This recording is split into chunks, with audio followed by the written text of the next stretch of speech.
Hello, everyone, and welcome to our Saturdays with Tara Hangout on Air. I'm Mary Beth at the Law of Attraction Club on the web at theloaclub.com. We do these Saturday Hangouts as an introduction to our 3-member calls of the week.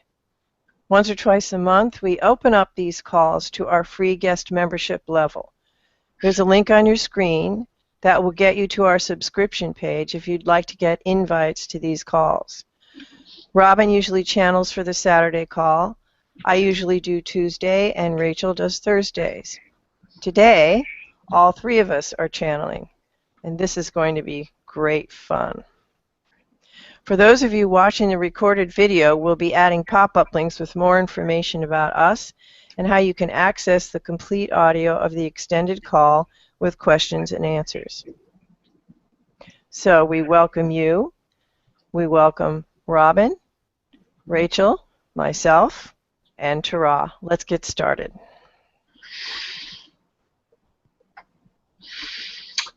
Welcome to our discussion. And the question of the week is, how much can you really change your life? Are you really in charge of everything? Or are there some things you can change and others you can't? Answer. The belief choices you make result in expectations. And those expectations define everything about you and your world. Are there others in your world making decisions that you have no control over? Answer. Mixing it up with those others is a fun part of the game. But they will always show up within the possibility boundaries you have set. In general, for people everywhere, and in particular, for those more directly in your life. The backdrop to all of this is, by law of attraction, there's nothing you cannot be, do, or have. There's nothing you cannot change.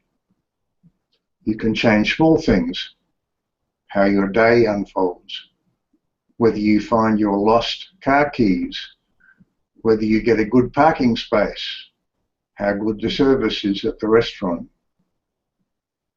You can change big things, the well-being of your physical apparatus, the amount of disposable income you enjoy, and the way in which that seemingly difficult person in your life shows up as loving and considerate. You can change impossible things. You can change the weather. You can go sit on the moon. You can have the sun rise in the west. Be they little, big, or impossible, the mechanism of change is the same. A new expectation means you step literally into a new version of you, and that new version attracts a new match in context, a new version of your virtual reality. So let's explore a little here today, the way in which you can change your expectations and your life. We see it as having 4 steps. All of these are important. Some of you will focus more on one than another. You each have your own path, of course. But we offer these as a comprehensive picture of the change mechanism. Here they are.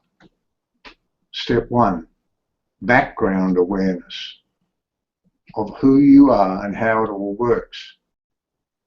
Because if you experience yourself only through activity, you miss the deeper, silent part of you.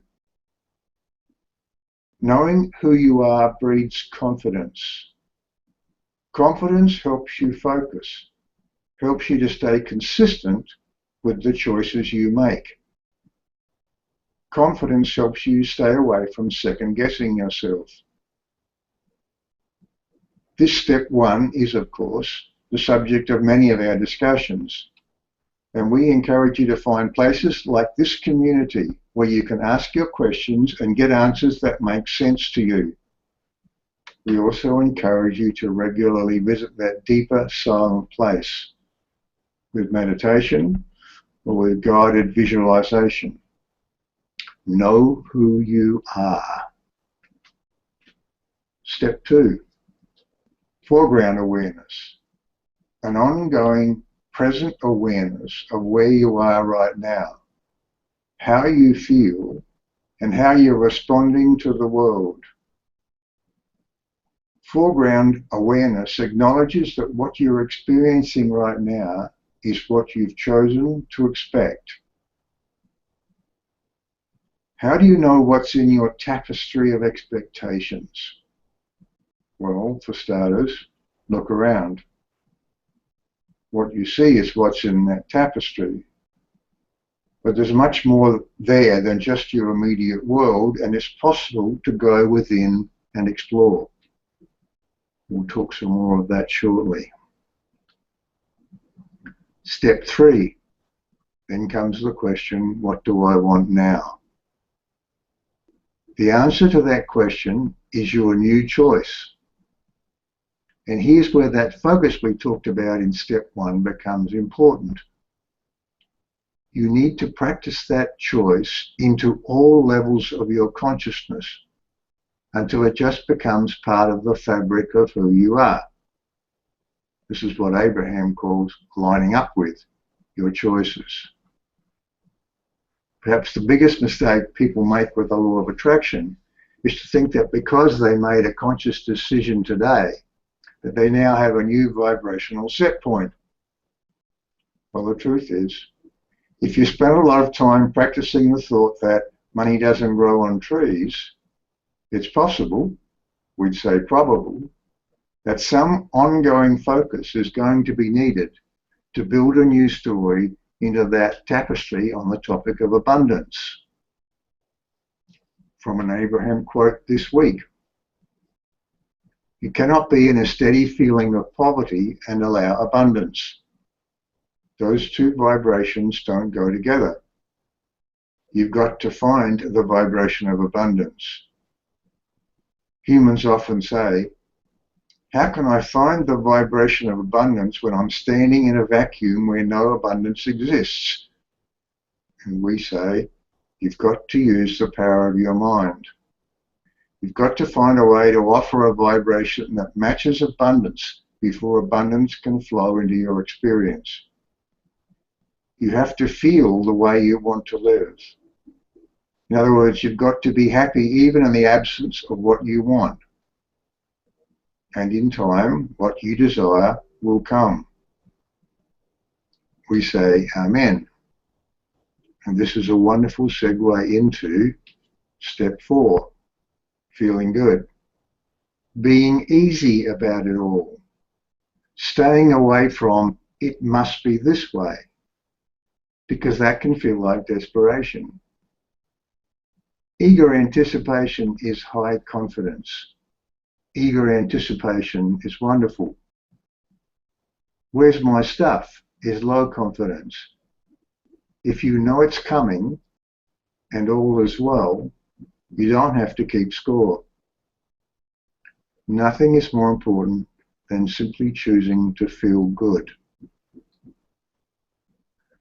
Okay, so let's explore these components a little more.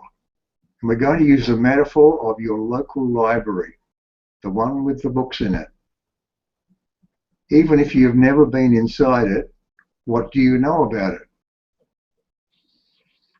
As with many of the questions we're going to pose in this discussion, your first response might be, well, until I visited it and looked around, not much. We suggest you know a lot about that library. There's going to be a lot of books on shelves. It will be quiet. There'll be a checkout desk, reading areas, and an internet access area. Can you see that as you think about it, you know a lot about this place before you even step inside? Let's look now at the library in your mind, the one that contains the definitions of your world, what we have variously called your points of attraction, your blueprint, your screenplay, your tapestry of expectations. What do you know about this information store without even looking into it? Well, you and you alone built it and its contents. It's the record of every belief choice you've ever made. It's the store of information that describes everything around you. It contains the possibility boundaries that define everything you experience.